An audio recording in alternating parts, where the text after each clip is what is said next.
Stop over doing it. Skin care म्हणलं की face washes, moisturiser, sunscreens, face mask, sheet mask, peeling solutions, nose strips, वेगवेगळी serums, ह्या सगळ्या गोष्टी येतात. आणि या सगळ्याच्या सगळ्या गोष्टी आपण करायला जायचं नाही, कारण स्किन शेवटी केमिकल्स आहेत की नाही. सो स्किन केअरच्या ऐवजी आपण स्किनची काळजी घेण्याच्या ऐवजी तिला त्रासच देऊ जर ह्या सगळ्या गोष्टी आपण करायला लागलो तर. सगळ्यात पहिला रूल आहे की कीप इट सिम्पल.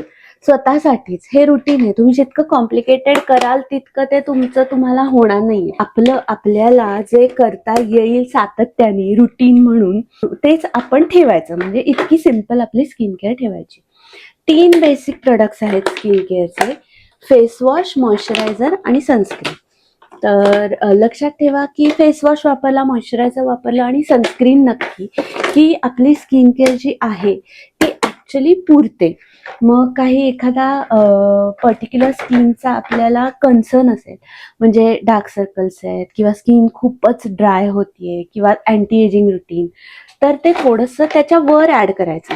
पण 3 बेसिक प्रोडक्ट्स जे आहेत तेवढी जरी आपण स्किन केअर ठेवली तरी ती इनफ आहे. माझ्या स्किन केअरमध्ये म्हणजे एकूणच स्किन केअरच्या 3 बेसिक गोष्टी कुठल्या, तर फेस वॉश, मॉइश्चरायझर आणि सनस्क्रीन. तर सकाळी अंघोळ करताना फेस वॉश वापरला आणि त्याच्यानंतर मॉइश्चरायझर आणि बाहेर जाण्याच्या आधी सनस्क्रीन. हे माझं नॉर्मल ऑफिस डेजचं रुटीन आहे. जस्ट 3 प्रोडक्ट्स असं. आणि कधी कधी जर खूपच घाई असेल, अगदी म्हणजे वेळच नसेल, तर फेस वॉश हा ठेवायचाच. पण त्याच्यानंतर मी काय करते, मी मॉइश्चरायझरच्या ऐवजी हायड्रेटिंग टोनरचा स्प्रे मारते आणि त्याच्यानंतर सनस्क्रीनचा स्प्रे. म्हणजे अशी अगदी 2 ते 3 मिनिटात, इवन त्याच्यापेक्षा कमी वेळात ड्युरिंग वीकडेज. तर आणि मग रात्री एखादं सिरम ॲड केलं किंवा आता थोडेसे डार्क सर्कल्स आहेत मला, तर आय क्रीम ॲड केलं. अशी रात्रीची स्किन केअर असते, म्हणजे एक प्रोडक्ट ॲड होतो. तर वीकडेजना एवढी सिम्पलच स्किन केअर असते. आणि मग वीकेंड्सना जनरली कधी फेस मास्क लावला, कधी शीट मास्क लावला किंवा ऑइल क्लिन्झिंग केलं. असं वीकेंडला कधीतरी एखादा नवीन गोष्ट ऍड करते. अशी इतकी सिम्पल माझी स्किन केअर असते. अजून एक स्किन केअरचा रूल मी स्वतः पाळते, तो म्हणजे ॲज फार ॲज पॉसिबल. म्हणजे त्या स्किन केअरचं टेन्शन नाही घेत बसायचं. घर, ऑफिस, मुलं, ऑलरेडी भरपूर टेन्शन्स आपल्याला असतातच. त्याच्यामुळे स्किन केअरचं एक नवीन टेन्शन स्वतः आपण कशाला ऍड करून घ्यायचं. एखाद्या दिवशी स्किन केअर नाही झाली तर ठीक आहे, दुसऱ्या दिवशी व्यवस्थित करायची, पूर्ण करायची. मेन एक लक्षात ठेवायचं की ज्या दिवशी आपण मेकअप केलाय बराच, त्या दिवशी मात्र स्किन केअर मिस नाही करायची. कारण मेकअप लावला की आपण स्किनला त्रास देत असतो. त्याच्यामुळे एखादी रात्र किंवा एखादी सकाळ जर स्किन केअर नाही झाली तर आपली स्किन एक दिवस तेवढं विथस्टँड करू शकते. स्किन केअर ही शेवटी एक्सटर्नल हेल्प आहे. ती जर एखाद्या दिवशी आपण नाही केली तर स्किनला काही प्रॉब्लेम होता कामा नये. म्हणजे एक दिवस स्किन केअर नाही केली तर दुसऱ्या दिवशी स्किन खूपच कोरडी होतीये किंवा अगदी खूपच निस्तेज झालीये, लाईफलेस झालीये, असं जर होत असेल तर प्रॉब्लेम आहे. म्हणजे मी डॉक्टर नाही, पण अगदी लॉजिकली जर एक दिवस जर स्किन केअर नाही मिळाली किंवा एक्सटर्नल हेल्प स्किनला नाही मिळाली आणि त्याच्यामुळे जर स्किनला प्रॉब्लेम होत असेल तर आपल्या इंटरनल जे न्यूट्रिशन आहे त्याच्यात काहीतरी प्रॉब्लेम आहे. कारण नॅचरली म्हणजे फ्रॉम इनसाइड स्किनला आपल्या बॉडीनीच नीट ठेवलं पाहिजे.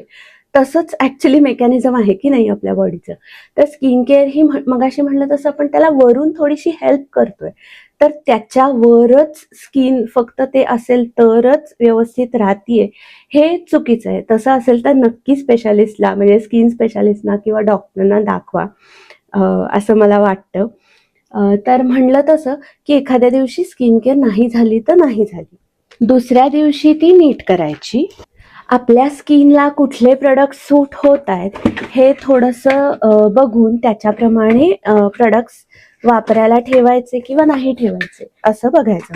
म्हणजे आता मला स्वतःला शीट मास्कचा फार काही उपयोग होत नाही, पण जे फेस मास्क असतात क्लेवाले ते माझ्या स्किनला छान सूट होतात आणि त्याचा फायदा होतो. त्याच्यामुळे मी ते वापरते आणि शीट मास्क जास्ती वापरत नाही. तर असंच थोडंसं ट्रायल अँड एरर करायचं आपल्या स्किनसाठी आणि त्याच्याप्रमाणे प्रोडक्ट्स वापरायचे. जनरली मी जेव्हा घेते प्रोडक्ट्स तेव्हा ते सॅम्पल साईजमध्ये मिळत आहेत का हे ट्राय करते, जेव्हा एखादा नवीन प्रोडक्ट मला घ्यायचा असेल. आणि मग सॅम्पल साईज वापरून ते जर माझ्या स्किनला सूट झालं तर मग मी मोठा पॅक किंवा मला जेवढी क्वांटिटी लागत असेल तेवढी घेते जनरली. तर आणि हे सुद्धा घेताना आपला स्किन टाईप काय आहे आणि काही रिव्ह्यूज आणि नायका वगैरे या साईट्सवरती पण रिव्ह्यूज असतात लोकांनी टाकलेले आणि यूट्यूबचे व्हिडिओज तर असतातच. तर या सगळ्या गोष्टींचा थोडासा रिसर्च करून प्रोडक्ट घ्यायचा, म्हणजे एखाद्याच प्रोडक्टमध्ये आपलं काम होतं, 3-3, 4-4 प्रोडक्ट्स आपल्याला घ्यावे लागत नाही. तर हा रिसर्च मी कसा करते हे तुम्हाला नेक्स्ट व्हिडिओमध्ये प्रॅक्टिकली करून दाखवणार आहे, की मला एक मॉइश्चरायझर शोधायचं आहे माझ्या स्किनसाठी, तर ते मी कसं शोधते हे मी तुम्हाला पुढच्या व्हिडिओमध्ये दाखवणार आहे. आजच्यासाठी कीप इट सिम्पल. तुमच्यासाठीच स्वतःसाठी 3 बेसिक प्रोडक्ट्स आहेत, ते जनरली एव्हरीडे यूजमध्ये ठेवायचे आणि मेन रूल असा आहे की ॲज फार ॲज पॉसिबल त्याचं टेन्शन घ्यायचं नाही. जेवढं पॉसिबल आहे तेवढी स्किन केअर करायची, त्याच्यासाठी डोकेदुखी एक नवीन करून घ्यायची नाही. बाय.